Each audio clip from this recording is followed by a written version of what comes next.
के सामने वो काला सच बताना चाहता हूँ जो देश की मीडिया नहीं दिखाएगी।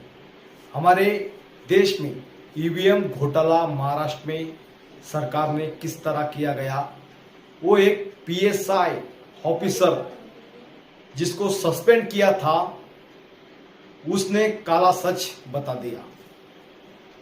रंजीत कासले वो पीएसआई ऑफिसर है जिसको सस्पेंड कर दिया गया। सिस्टम को वो चाहता था कि सच बताने की कोशिश कर दिया और उसने जब सच बताने की कोशिश की तो अभी मीडिया ने उसकी बात सुनी। उसने 100 चैनलों को इंटरव्यू देने के बावजूद उसकी बाकी इंटरव्यू नहीं दिखाई गई, इसलिए अभी महाराष्ट्र सरकार ने उसको अरेस्ट किया। वो खुद वहां पे सिलेंडर होके गया और उसने वो काला सच बता दिया कि आप देखिए किस तरह ईवीएम घोटाला हुआ था।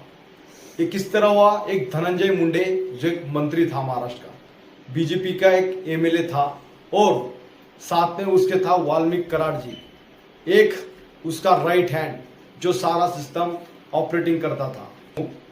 जो सरपंच था उसको मार दिया गया।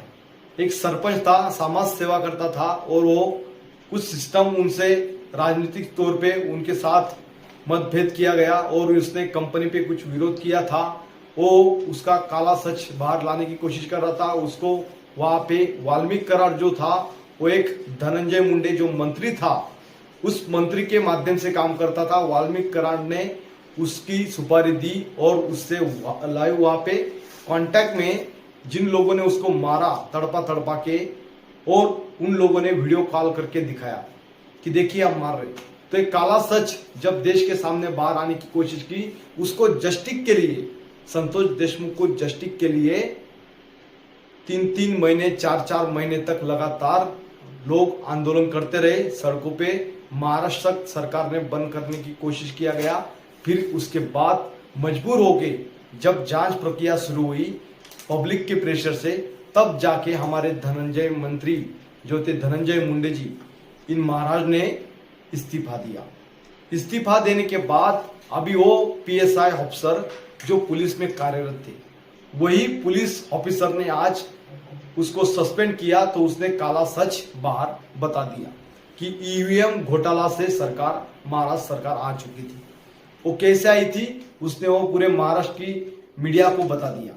उसने बताया कि मेरे अकाउंट में जब मैं ईवीएम के वहां पे ड्यूटी था धनंजय मुंडे के बूथ पे, तो उन्होंने बताया कि बोला या आप नहीं रहना। उसको वहां पे जो वाल्मीकि कराड और धनंजय मुंडे ये दोनों की एक कंपनी थी, उस कंपनी का नाम था संत बाडूमामा कंस्ट्रक्शन। संत बाडूमामा कंस्ट्रक्शन, उसके माध्यम से उसको 10 लाख रुपए अकाउंट में आए, वो भी कैश नहीं, उसमें ट्रांजैक्शन हुए और उसके अकाउंट में आए ऑनलाइन। तो आए तो उसके बाद उसने बताया भी कि मैंने 2.5 लाख खर्चा पानी के लिए किया और बाकी 7.5 लाख अभी वैसे ही है और मैं उन्होंने ले लिया, ऐसे कुछ बताया उसने। और बाद में वो सिलेंडर हो गया। सिलेंडर पुलिस थाना में हुआ, पुलिस ने उसको अरेस्ट कर लिया गया वहां पे। बाद में अभी उसके बारे में कोई जानकारी हासिल नहीं है। पर जो उसने काला सच बताया ईवीएम घोटाले के मामले में, आप सोचिए आप लोगों की वोटिंग की भी आने वाले टाइम में जरूरत नहीं पड़ेगी क्या? इसीलिए आपकी वोट की जरूरत, आपको लगता है कि 5 साल में मैं वोट दूंगा, ये भी खत्म हो जाएगा क्या? ये सवाल, ये काला सच आप लोगों के सामने मैं बताने की कोशिश करूंगा, क्योंकि हमारे देश की नेशनल टेलीविजन चैनल वो चीज नहीं दिखाएगी। पर कोई एक आधी विधायक एमएलए अगर उस पार्टी में जाता है, दूध का धुला होगा तो नहीं, हो फिर भी उस पार्टी में जाता है, तो उस पार्टी के बारे में नेशनल टेलीविजन चैनल कवर करने के लिए आ जाएगी। पर आज मजबूर है कि हमारे देश की मीडिया खोखला हो चुकी है क्या? जो काला सच सबके सामने लाने के लिए नेशनल टेलीविजन चैनल खामोश नजर आ रही है। इसीलिए वीडियो के माध्यम से आपको मैं बताने की कोशिश करूंगा, करप्शन से रिलेटेड हो, चाहे किसी के ऊपर अन्याय हो रहा हो, किसी के ऊपर शोषण हो रहा हो, और अन्याय और शोषण के खिलाफ, करप्शन के खिलाफ मैं चंदू चौहान लगातार मैं इस बारे में आवाज उठाऊंगा। और एक सैनिक का कर्तव्य होता है देश की रक्षा करना, साथ में हमारे देश के हर नागरिक की रक्षा करना, मेरी ड्यूटी यहाँ खत्म नहीं हुई है, मेरी ड्यूटी अभी स्टार्ट हुई है।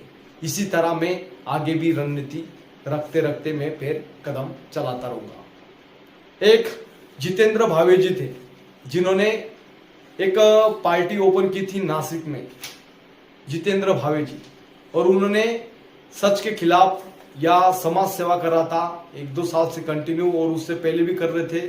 और उन्होंने एक निर्भय पार्टी ओपन की, निर्भय पार्टी उनका नाम, और बाद में उन्होंने कई लोग जुड़े और समाज सेवा से उसके साथ लोगों का लगाव लगा, लोगों को अच्छा लगा उसका समाज का काम। जैसे उन्होंने सरकार के खिलाफ जो भी कुछ पुलिस यंत्रणा थी काम करती है तो वीडियो बनाने देती नहीं पुलिस थाना में, तो ये गलत है, ऐसे कई मुहिम उसने किया। और पुलिस प्रशासन पैसा खाती है, ये सारा करप्शन उसने बाहर लाया। नासिक में कई लोग उनके साथ संगठन में जुड़े। फिर बाद में उसके खिलाफ पुलिस प्रशासन ने गलत तरीके से झूठे एफआईआर दर्ज कर दी। फिर बाद में इसके बारे में बहुत सारी अफवाहें, न्यूज उसके बारे में अलग अलग छप रही।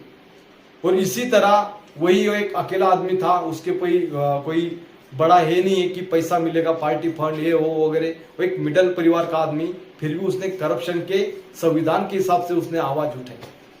इसीलिए हमारी महाराष्ट्र सरकार से हाथ जोड़ के विनती करता हूं कि महाराज आप लोग करप्शन वाले लोगों को जल्दी अपने पार्टी में इनवाइट कीजिए और हमारे जैसे सच देशभक्त को रास्ते पे भीख मांगने के लिए छोड़ दीजिए।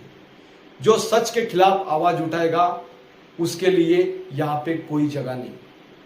जो करप्टेड होगा, जो अच्छे झूठ बोलना सीख जाएगा, वही हमारे देश का नेता, वही हमारे देश के मंत्री बनेंगे।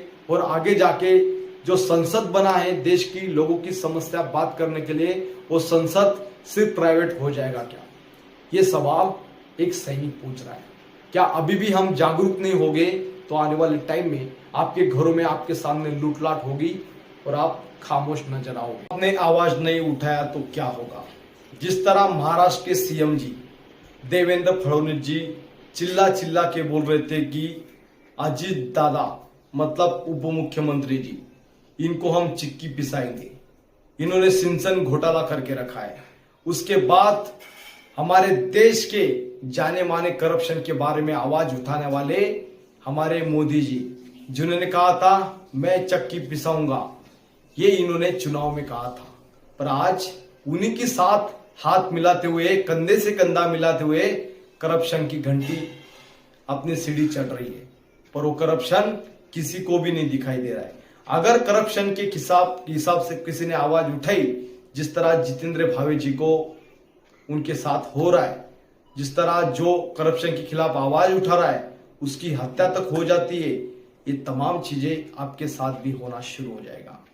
इसीलिए इस वीडियो को हिंदुस्तान के हर कोने में शेयर करना। जो हमारे देश के सुधीर चौधरी जी ब्लैक एंड व्हाइट दिखाते वो नहीं दिखाएंगे, तो आप लोग हमारा ही ब्लैक एंड व्हाइट देख लेना। और चाटुकारिता मीडिया ने जो छोड़ी नहीं है उसको और ज्यादा चाटुकारिता बनाने के लिए आपकी वीडियो उस माध्यम से पहुंचाइए, क्योंकि वो और ज्यादा चाटुकारिता शुरू कर दे। जय हिंद।